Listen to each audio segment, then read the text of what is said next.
We are live. Hello, Cubs fans, and welcome to a brand new edition of Cubs on Tap. The W is back on the flag because we're talking about a Cubs win. Cubs win tonight, 12-5 over the Cincinnati Reds. Before we dive into the recap and the action, I am Ron Luce. I am joined by the one, the only Mr. Tyler Edmonds. Tyler, big day for you too, buddy. First off, how are you? And second off, big day for you as you debuted your new Big content day. series today. Big day. People were asking me, like, when's it coming out? When's it coming out? Like, so many people. Phone was blowed up. Scooping the Poop, episode one has dropped. Has dropped. But man, I'm good. Man, there's something about winning in Cincinnati that just puts me in a good mood. And tonight, I'm in a good mood. I'm in a great mood. I'm right there with you, buddy. I am also in a great mood because, as Jeremiah says here early in the comments, this game is what should have happened last night. And I completely agree because, unlike last night, Tyler, the Cubs actually taking advantage of men on base, actually taking Mhm. advantage of bases loaded opportunities. We tweeted from the Cubs on Tap account the classic gif of the conga line around the bases all night. That's what it felt like for the Cubs, especially late in this game.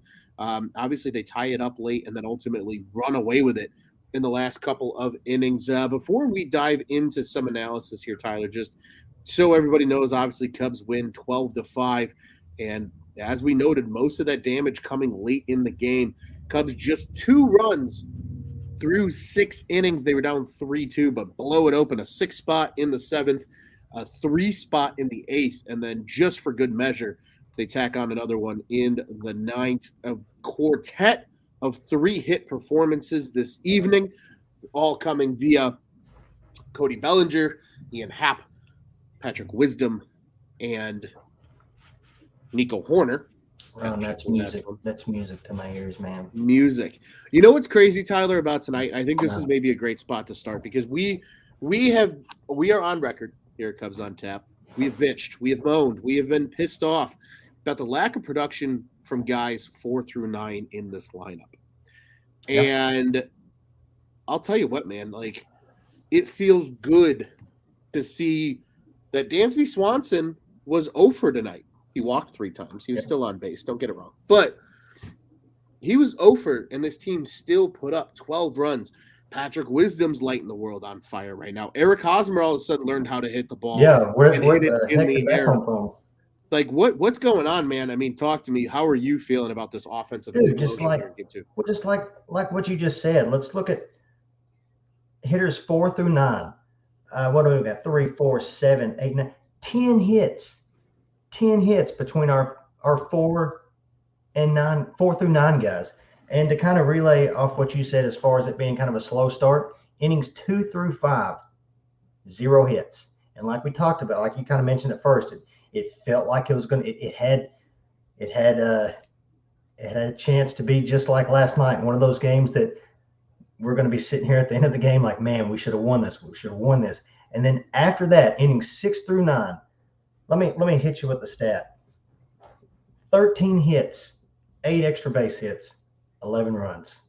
That's baseball, baby. Love it. But yeah, it is very encouraging to see. You got a guy like Dansby who's been freaking hot since the beginning of the year, and yeah, like you said, he walked 3 times, but went hitless. And then guys like Bellinger stepped up. And people can say whatever they want about Cincinnati, whatever. Uh, Bellinger stepped up, found his stroke. Patrick Wisdom, man, I love. We've been talking about like who's going to step up between in that bottom half of the lineup, like we're talking about. And Patrick Wisdom, man, like he's here with us right now, man, and he's excited. Look at him, just he's freaking ecstatic about tonight. I would be too if I like smashed Cincinnati, but yeah, man, it's encouraging to see. And like we joked about before the show, I'm sure our boy Juice, I'm sure his favorite player right now is Eric Hosmer. And I'm sure that he was jumping all over the place when he saw Eric Hosmer hit a ball in the air. I bet I can imagine he probably stopped what he was doing and was just like, probably like smacking himself, like, am I dreaming right now? But Yeah, it's just great to see. It's great to see guys just, Wes Nesky, and I'm sure we'll talk about him. He didn't have his best stuff, Mm-hmm. kept us in the game, and hey, the offense showed up, helped us out. Absolutely. Offense definitely showing up. First off, everybody sounding off in the comments. Thank you as well for joining us. If you are watching along with us on Twitter and wondering how you get into the comments section, be sure to check us out over either on YouTube or Facebook at OnTap Sportsnet. Be sure to hit the little bell ringer button so you know when we go live. And we go live pretty much after every single Cubs game, except Saturdays. That's pretty much how it rolls around here at Cubs on Tap. But our friend Joey, maybe with the bad beat of the day, Tyler, he bet Cubs first 5 instead of the money line. So great bet, Joey. Great bet, buddy. I hate to break it to you, buddy. That's a bad one, but it is what it is. And our friend Jake Bouge over from the Dingers podcast, if you don't check them out, be sure to. Mashaboni even getting involved on the action tonight in that 9 spot. Made solid contact, although just one hit on the board, but everything he was hitting was a screamer off the bat. Just bad luck right at guys. Shit happens, right? But I'll tell you what, let's focus in a little bit on the supporting cast, because we talked at length, right, about the guys at the top of the order. Nico Hoerner, 3 for 6 with 3 runs scored. Awesome. Swanson, still 2 runs scored, the 3 walks. Beautiful. Happ, 3 for 4, 2 runs scored, and 2 walks and a ribby. The guy is continuing to make his case for a beautiful extension from the Cubs. But let's focus on the guys that, like you said, Tyler, that we've wanted to step up. The Bellingers of the world, 3 hits tonight. But Patrick Wisdom maybe is the most exciting offensive story right now for the Cubs.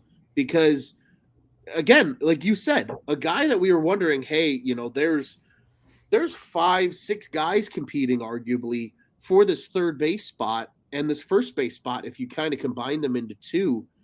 And there's just all of a sudden out of nowhere, he had a good spring. Don't get me wrong. But really, it kind of feels like out of nowhere, Tyler, that he comes in and he's hot. And like Joey said, he was expecting him to get the night off. I was too. I even said it in my recap article last night over at OnTapSportsNet.com. But instead, he got that dog in him. He comes out, gets it done. And as our friends over at Dinger say, our friend Mitch, Wisdom's hot in the streets. He's getting it done, man, with the bat. And they're starting to push him up the order, and you're seeing it pay off because now he's hitting in spots when guys like Ian Happ and Dansby Swanson and at times maybe Nico Hoerner are on base, and he can drive them in. Do you think, again, small sample size, only 5 games, do you think right now, though, that Wisdom has earned himself every start at third base for the foreseeable future? He has, yeah, and that's no knock on on Rios and Magical and whoever else. You're going with the hot hand right now, and honestly, so last season he had a really hot first half. We talked about it all first half long. The second half not so hot, but a lot of that could be triggered towards he had like a nagging finger injury all season long, and people could say, "Oh, it's just a finger." Like that could, I don't remember if it was his left or right hand, but still, like something like that nags you all season long it's gonna have an effect on you as far as hitting the baseball. So now that he seems like he's healthy, I know last night there was talks about him possibly being injured, but tonight he clearly showed that he's all right. I don't see why they wouldn't go with anybody else. I would like to see Edwin Rios get some more ABs in there, and I know a lot of people would like to see Magical in, but man, like Wisdom, he's also played good defense. They talked about it tonight on the broadcast. Like he's played good defense since he's been at third. So yeah, why not? If I'm Ross, I'm penciling him. I'm penciling him in tomorrow. Yeah, 100%. And tomorrow you got a flamethrower, and we're going to get to that obviously at the end of the show. We got Hunter Green on the bump for the Reds in the series finale, an early one too. For some of us, we might not even be eating lunch yet when this game throws the first pitch tomorrow. But before we get down that road, I like what you had to say, Tyler. I'm right there with you, and Scott chiming in as well. Put Wisdom in the 4 spot. You know what? Right now, I don't hate it until Sayas back. Don't hate it. Give him the 4 spot. Let Belly hit 5. Yeah, Maybe that if sparks helps Belly. Yeah, if that helps take pressure off Belly, then yeah, why not? Yeah, and who knows what that does for a guy like Mancini, who, despite only having 1 technical hit tonight, scored 2 runs and drove in 3. Like, Mancini was productive tonight for the Cubs. And I think that's the thing, Tyler, that I want to see with a guy like Mancini, right? It feels good on this show to focus on the guys that haven't been getting it done so far, because these were the guys that they're going to need this season to win ball games. Trey Mancini, again, a quiet night in the grand scheme of things in a 12-run ball game. Mm-hmm. Quiet night, but gets it done. Like, yeah, maybe they're not pretty, but he's putting the ball in play. He's forcing infielders to make decisions. And when guys are on base, that's helping them score. And that's exactly what happened tonight. Like I said, just the 1 hit, but 3 ribbies. He's getting on base. He scores twice. Mm-hmm.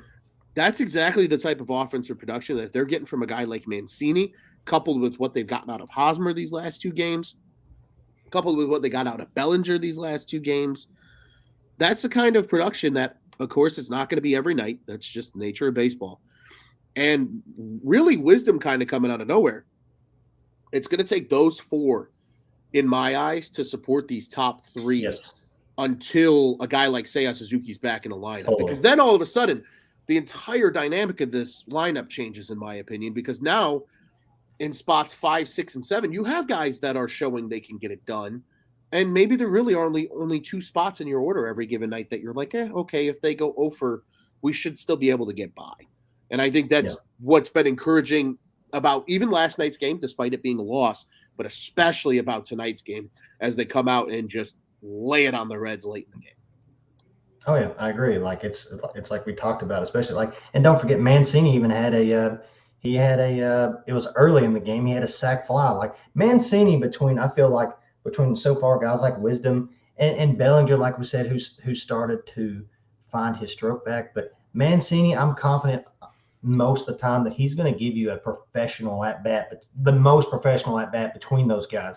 He's not gonna light up the home run column. Like he's not gonna hit 30 home runs, but that's fine if he can do stuff like tonight, like sac fly when we had a runner on third base and stuff like that. Like if he's clicking, like we've said multiple times, if this team is going to get anywhere near the playoffs, it's going to be guys like Mancini, guys like Wisdom, and guys like Bellinger for sure.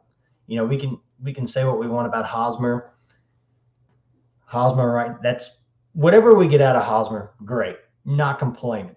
But between guys like Belly, Mancini, Wisdom, those 3 guys, like you said, have to be clicking, have to be going. If those guys aren't going, Hoerner, the top of the lineup, like we've seen so far, the top of the lineup we can watch Dansby and Hoerner single score all we want. It's not going to matter. It's not going to make a difference if these 3 guys between Hosmer or between Mancini, Belly, and Wisdom. It's not going to make a difference unless those 3 guys are going. Absolutely, exactly. It doesn't matter what your top 3 are doing unless they're getting any kind of support. Speaking of that, Jeremiah with a fun fact about Bellinger, upped his batting average 200% in the past 2 games. That'll happen when you do some work. And as a longtime listener, few-time commenter here, Mr. Russell Luce, if we can make any accusations you want, yes, that is my father. And he says, let's do this every game, and Joey agrees with him. Yeah, man, I love Juice, and I always joke about these kind of games. Every single year it comes on tap. We're like, it's nice when you get the cruise game. Now, granted, I wish they would have put up the 12 runs in the 4th inning instead of late in the game where you're still sweating it out for 6 innings. But it's nice when you can just kind of sit back and relax and knowing coming into the show tonight with you, Tyler, that we're sitting here talking about a commanding victory for the Cubbies in Cincy, which they arguably should have had last night as well. Now instead of going into tomorrow trying to avoid a sweep, you're going in actually trying to win a series with that off day on the other side. Now, granted, you come back to Chicago to play what should be a pretty decent Rangers team.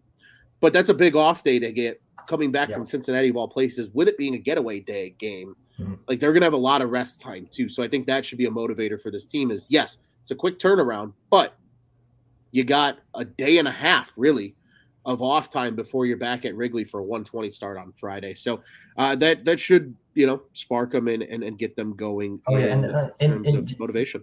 And to relay what just to relay off what you said, I don't want to say it's too early to say this is a must-win game, but like it's really important these early games, like tomorrow, coming off this humongous offensive outburst. It's so important to come in tomorrow and just continue the trend of doing of hitting the baseball, because like you said, we've got the Rangers this weekend, aka Jacob deGrom. I'm pretty sure he's due to throw this weekend.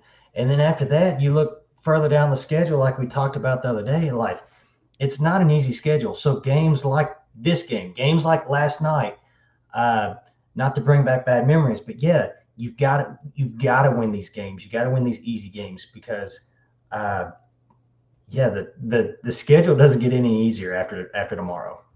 Yeah, no, the Cubs definitely got the short straw when it comes to their April schedule. For those that maybe don't know it off the top of your head, Cubs are home for a 6-game stretch, but it is against the Rangers and a playoff team from a year ago in the Mariners. Then they venture out to LA to face the Dodgers for 3. Then they're in Oakland for 3. That's probably their easiest series the rest of the month of April. Then they come back to Wrigley. I believe it's a 4-game set with the Dodgers. It's at least a 3-game. So. It might be a 4-game. And then they play like the Dodgers in 2 weeks, like the Dodgers twice in 2 weeks, I think. Yeah, they do. And they got the Dodgers, and then I believe it's an off day, and then they got 3 against San Diego before they go to Miami to round out the month. So like it's a hell of a schedule. An easy schedule, yeah. No, it really isn't. So agree with you. I think that adds some importance to tomorrow. Get a dub, get the vibes going.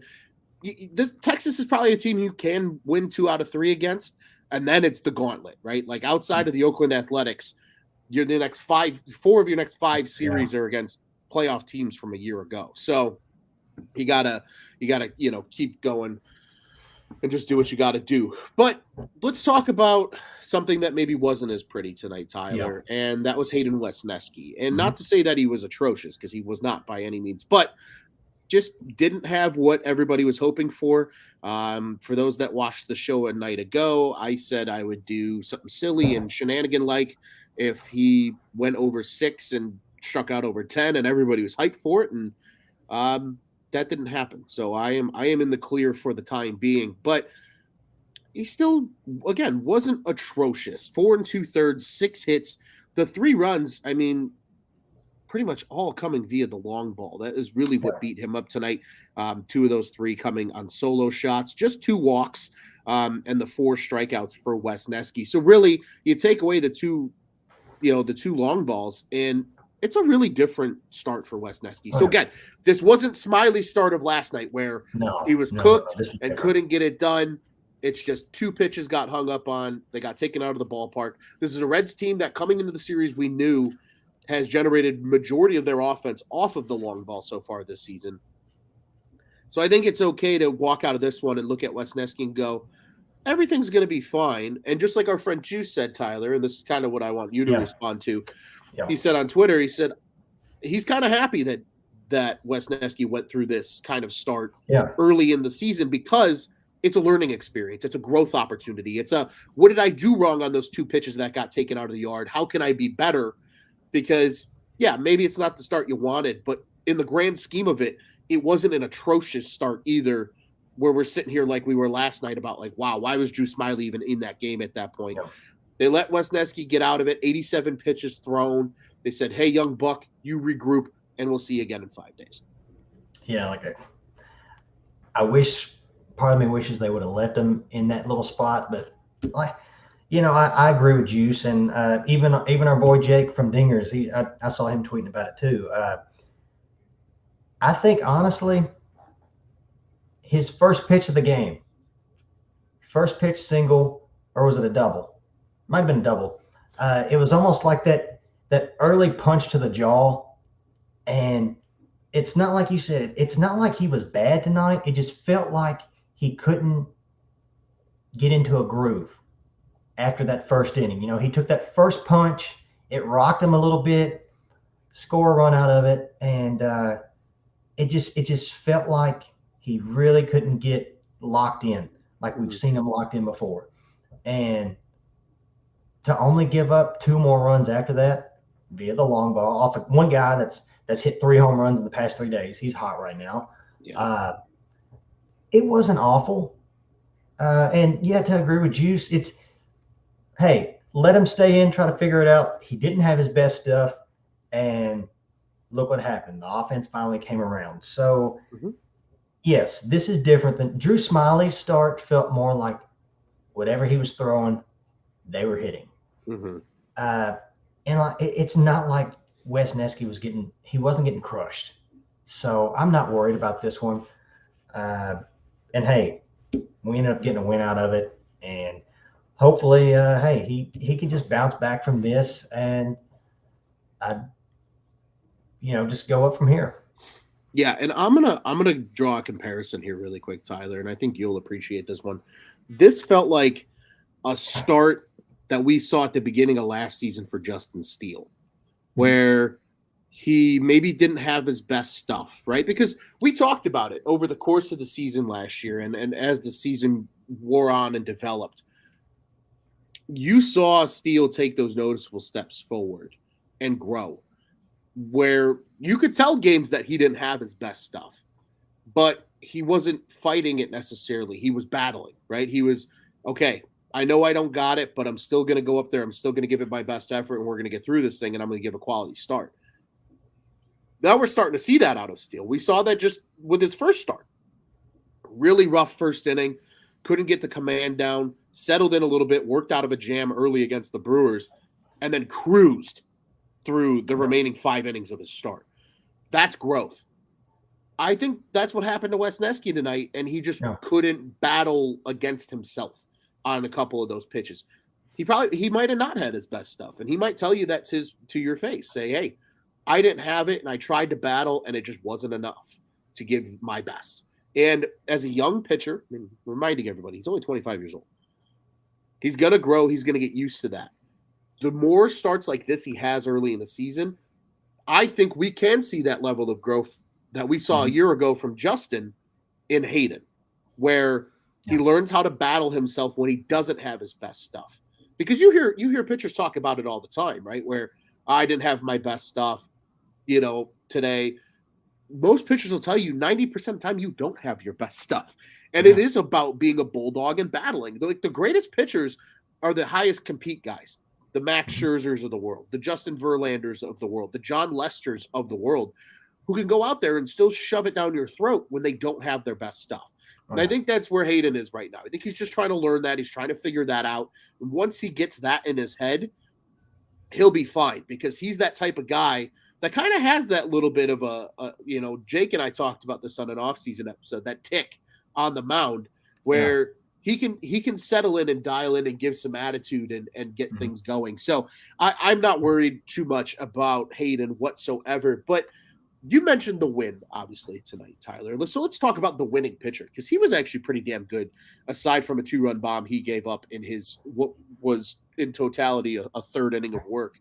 And that is Adbert Alzolay, because right now Alzolay and Keegan are just these beautiful multi-inning weapons in the bullpen right now, and a strong night from Alzolay.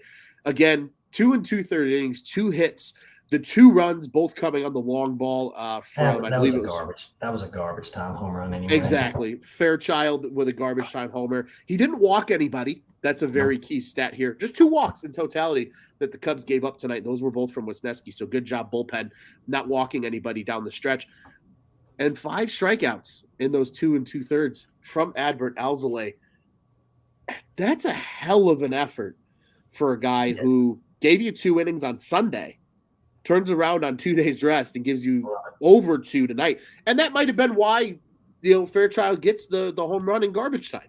Maybe he was a little gassed going into that 3rd inning, because he was into the 41 pitch range by the time he got pulled. So maybe it was just, hey, I'm a little tired. But he gave a hell of an inning. And for him to follow up what Keegan did last night, further I was cements yeah. that these two are weapons coming out of the bullpen for the Cubs. I was fixing to say, like it was basically like another Keegan Thompson performance from last night, man. To have those two guys that I like their roles right now. Like I know how last year like Keegan made a couple starts. I don't know if Adbert made a start at the end of the year or not, but like I love this role that both these guys are in. Absolutely love it. And at the same time, it's like we talked about on opening day. I would not mind at all to see Adbert in the closer job too. Wouldn't mind it one bit. To be honest, I'd probably take him over Keegan, and that's no knock on Keegan. It's like there's just something about Adbert. Like I can see him as this team's closer eventually. But man, it's so encouraging to see those two guys, and to go on to kind of go off of what I can't remember who made the comment about Merriweather. He looked good tonight. I know it's a 12-5 ball game, but dude, that to get in, get your work in, have a scoreless outing, that's a confidence booster too. Whether people think so or not, to come in and have a scoreless inning for a relief pitcher is great. It puts you in such a, I mean, it's just, the mood goes from like just from here to here now. But yeah, man, Alzolay looks so good tonight. He looked good Sunday, and yeah, that decision to put him in this multi-inning relief role so far has been gold, man. Yeah, I think what's most impressive to your point about that, Tyler, about that multi-inning relief role is he wanted that. Like it's on record that he said he came into this season telling the Cubs, I want to be a bullpen arm. I want to come out of the pen and I want to shove it, get down guys' throats. And that's awesome because I think you're starting to see in baseball nowadays that, we were talking about it on Wednesday night ahead of opening day. You, myself, and two friends of the program, our friends Kyle and Joe. Yeah. We were talking about how there are few starting pitchers nowadays that go 200 innings. There was two or three all of last year that even sniffed 200 innings. Maybe, yeah, and I can't even tell. Alcantara, and I couldn't tell you the other guy, but yeah, there's maybe three or four. I don't. There are not many nowadays. So like 170 is like the new like 200, right? Yeah. That's kind of how it's starting to feel. So that's just in general off of elite starters, 30 innings of work that's going to go to bullpen guys. Oh yeah, and they say like, oh, sorry. No, go ahead. I'll keep going. Like and guys like a Keegan and guys like an Adbert, this just boosts their stock up even more because you always hear the whole, man, you never know about relievers from one year after another, because a lot of times those kind of relievers you're talking about are like those one inning outing guys. Mm-hmm. But when you got guys like Adbert and Keegan that are just constantly throwing these multiple innings, man, like I hope Jed, I don't want to turn this into like an off season. Let's talk about contract extensions, but like I really hope Jed, and I know he does, he has to. I hope he really values both of these guys and understands just how important these two guys are to the bullpen. Like I know we've got other guys, but these two guys are probably your two most important guys out of the bullpen. And yeah, this whole starter's not going very much longer anymore. Like these two guys are going to be on a lot of teams' lookout list, whatever you want to call it, come trade time, come off-season time with their free agents, because yeah, they are just, their stock has gone way up right now. 100%. And yeah, just to continue on to what you were saying there, Tyler, like these guys more than ever now in the pen have value, especially guys that can go the multiple innings, just like you said. So like the new form of relief pitcher is going to be a guy that goes multiple innings. You'll still have your classic, 1 inning closers, but I think in a pinch, even those traditionally 1 inning closer guys can still give you 2. Like that's kind of just where baseball's leaning, because we saw it last year, right? Brandon Hughes would go 2 innings on occasion when need be. How many times did you see it in the playoffs last year? Oh yeah, absolutely. I mean, it's becoming the norm. And again, I mean, there's a reason that the failed starters T-shirt was created for the bullpen guys, because these are all guys that probably at some point in their careers did pitch in terms of length. Totally. And Yeah, great comment here from Tony the Blind One. It says, I think there was 8 pitchers that threw 200 innings last year. That is minuscule compared to, I remember the mid 2000s when at least probably one from every team was giving you close to 200. 200 because that was kind of the norm. 130 pitch, outings. Yeah. Not to bring back bad memories of Mark Pryor going like 150 or what. I don't know. Yeah. Yeah, but you know what, and that is what it is. And Tony the Blind also said here too. He says, honestly, didn't think Alzolay was ever going to be a starter, and that's fine. I think that's the key though of what the Cubs are learning now is go find these high upside arms and just find a spot for them, because elite stuff is elite stuff, and whether it plays over 2 and 3 innings at the back of the game, or if that's the guy that's taking the ball for 5 to 6 right out the gate. If you've got the stuff and you can be an elite level pitcher in this league, that arms, in my opinion, are more valuable than ever. And we see it. That's why these small market teams can compete nowadays, is because of the arm talent they're able to find. Look at the Tampa Bay Rays of the world. Look at the Cleveland Guardians of the world, the Oakland Athletics of the world. Why do you think Jed went and poached Carter Hawkins and Dan Kantrovitz away from those type of organizations? Because they figured out ways to develop pitchers. Pitching is gold. If you don't have to go pay for pitchers, you're in a great spot, because then you can pay for hitting if you really need to, and then you just keep it moving. So I am all for what we saw tonight out of Alzolay. And Scott was the one that had the comment for you, the 10-pitch ninth from Merriweather. Good to see him rebound just for his mental psyche from that absolute dumpster fire that he had. It doesn't seem like a big deal, but it is a big deal for him. Yeah, exactly. So certainly good things to see overall. Tyler, before we go ahead and look toward tomorrow's game, I have just one quick final thing I want to share. It's a comedic relief thing, but any closing thoughts on this win tonight? I thought Happ was going to hit a home run. To be honest, I thought if you on Scooping the Poop today, I was expecting him. I said I wouldn't be shocked if he hit 2 home runs. I'm assuming he's probably just saving it for tomorrow during the early morning game. I like it. And quickly, for those that have joined the comments, because we've had quite the crowd as the show's worn on. And again, thank you for jumping in and joining us tonight. If you didn't know, Tyler has a new segment that he will be posting on his Twitter account at TeddyFreddy270. If you're watching with us live, you can see it in his name tag, called Scooping the Poop. And it's going to be a great opportunity for him to share his thoughts on the Cubs and when he's inevitably scooping the poop, and then moving on in the form of throwing it over his neighbor's fence. So, and just for the record, it's not like my neighbor's. Like when I throw it over my neighbor's fence, I'm not like, it's not technically in his yard. It's this big giant field. It's a big nasty swampy area. So anybody, I would never throw my dog's poop like in somebody's front or backyard. But it's just a big giant swampy field.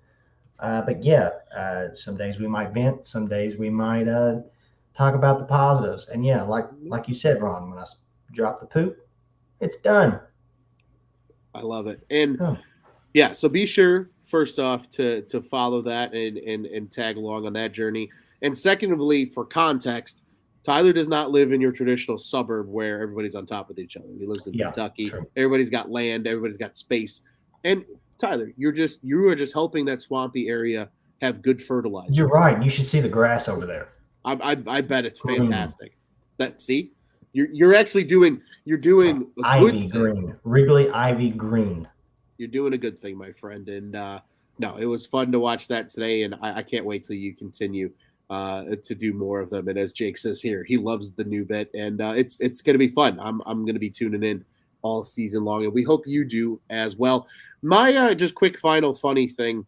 Last night we got to share the Brewers being absolute clowns, and and the flyover with the closed stadium. On top of it, in case anybody didn't see, the one fan just pissing in the middle of the concourse, because what else would you expect out of such a second-class organization and second-class I can't wait to see what they did tonight. Oh, I hope it's something stupid, because inevitably they will. But a really funny comment from Juice earlier in the show that Fairchild's girlfriend is way more talented than him. For anybody that knows who his girlfriend is, I actually figured it out by math, which was fun one day. But His girlfriend has a TikTok profile, and she's well known for asking him stupid questions, but nobody knows it's him because she never shows him. But once you figured out the fact that Ken Griffey Jr. was his favorite player growing up because he grew up in Seattle and he plays for the Reds, you could do real quick math on who it is on the roster, and it is Fairchild. So, but that's the fun of it. That Juice, good job, buddy. Your comment made me giggle, and you caught me off guard. So that was always a fun one. But Tyler, let's talk about the series finale of this series against the Reds, because the Cubs and Reds are back at it again on Wednesday, April 5th. It's an 11:35 Central Daylight Time start, so 12:35 for those that are in Eastern Time Zone, like our buddy Juice. Of course, it's from the Great American Ballpark in Cincinnati, Ohio. Worth noting, this game is broadcast and radio on all the same places, but for those that are out of market, this game will also be nationally on MLB Network. So if people are looking to tune in early on, I'm assuming it's the first game to begin tomorrow, given the incredibly early start time. Yeah. For the Cubs on the bump, it is the opening day starter, Marcus Stroman. For those that didn't see his opening day start, he is 1-0 because of it, with a 6 innings of scoreless ball and 8 Ks, and he brings that into this gun. And Hunter Green will take the bump for the Reds. He was also their opening day starter. Didn't fare as well. He's got an 8.10 ERA because of that opening day start, but also tallied 8 Ks in his first outing. Tyler, this is where I turn it over to you. What do the Cubs need to do tomorrow to secure a victory, and what would you like to see from the Cubs tomorrow as they depart Cincinnati? I just want to see the offense carry over from tonight to tomorrow. Jump on that fastball. It's coming. Everybody knows it's coming. Everybody in the park, all 10 people in the park tomorrow knows it's coming. And Stroman, man, that sinker's going to be sinking. So the infield might see a nice little glove show in the infield between Dansby and Nico tomorrow. But yeah, I'm expecting probably a couple home runs this game. If you happen to catch Green's last start, he gave up a pretty big bomb to O'Neal Cruz. So yeah, if he brings that fastball tomorrow, who knows? Maybe I don't know, Patrick Wisdom hits a home run tomorrow. Wouldn't shock me. He's hot right now. So yeah, jump on the fastball early. I like it. And what it's worth, it is going to be hotter tomorrow than it was today in Cincy. Yeah. At roughly first pitch time, it'll be 76 degrees. But as this game wears on, it will creep toward 80. So it's going to be a warm one in Great American Ballpark tomorrow. And, ball go far when the weather's warm. So I would love to see this team hit a couple out of the yard. We'd love a half homer. Maybe we get Nico's first of the year, a little power stroke from Nico. That would be nice. That would be cool to see. But I think more than anything, Tyler, I want to see Stroh build off that opening day start. Yeah. Come back out, do it again. 6 innings, limit the runners on the base pass, work yourself out of trouble. I don't expect the K count to be as high, but if he's going 6 and not allowing any runs, or maybe just one or two, that's good with me, baby. Yeah. Let the sinker sank, and like you said, let it be a glove show in the middle infield with Dansby and Nico tomorrow afternoon. Again, reminder, it's an early one. If you are watching and you're in the Chicagoland area or in the Central Time Zone, you're going to be thinking about what's for lunch when this game kicks off. So do not miss out. It's an early one with it being getaway day. And then, as we noted, Cubs are off Thursday, and that'll be our last show tomorrow afternoon until Sunday. So be sure to tune in for that one. That should be a lot of fun. And hopefully we're talking about a series win. It'll be myself and our boy Nick Hudson on the mic for that one. Tyler, before we get out here, I want to remind everybody, Cubs on Tap, one of 2 official Cubs podcasts to the On Tap Sports Network. Again, check our friends out over at the Dingers Podcast. They're at Dinger Cubs on Twitter and Instagram. Be sure to follow all the boys, Mitch, Jake, Kevin, and Jeff. Be sure to follow us here at Cubs on Tap. We are at Cubbies on Tap, CUBBIES on Twitter and Instagram. I'm at Loose on Tap on the Bluebird app. Tyler's at Teddy Freddy 270. Be sure to follow all the other co-hosts as well, at Joey Knows Nothing, at Juice on Tap, and at Nick_on Tap. We all do good work, and we hope you enjoy our good work. Also, be sure as always, follow along with On Tap Sportsnet because we've got Bears, we've got Bulls, we've got Blackhawks. Bulls secured a playoff spot, well, a play-in spot, whatever you want to call it. Blackhawks actually are on right now. They're in Calgary, just looking to close out the season and get into the Connor Bedard sweepstakes for the number 1 overall pick. And the Bears. Everybody's excited about the Bears and what are they going to do in the draft. Bears on Tap guys running tomorrow on Wednesday as well. And Bears Nation Pod, now a member of the On Tap Sports Network. So be sure to check them out. They are also running, or actually I believe they ran a show today or even yesterday. Be sure to check that out. They did a live mock draft. That actually ended up being a really nice mock draft too, from what I saw. So be sure to check all those out. And again, Cubs fans, you know the drill. They were off today. They had an extra day to sulk about that embarrassing loss on Monday. But be a friend, tell a friend. Your Sox fans in your life will probably love our Sox fans in our life. Go tell them to go check out our friends over at Sox on Tap. The On Tap Sports Network, www.ontapsportsnet.com, at On Tap Sportsnet. Check out what's on tap in Chicago sports. Tyler, it's always a pleasure, my friend. It's an absolute blast doing shows with you, especially when the Cubs win. Cubs get a big win, 12-5 over the Reds. They're going for the series victory in an early matchup on Wednesday with Stro Show on the bump. Tyler, before we get out of here, as always, what do you say we sign off the only way we know how, here at Cubs on Tap? Fuck the Cardinals. And tonight we'll say fuck the Reds too. Yeah, the Reds too. Let's go, Cubbies. Let's go.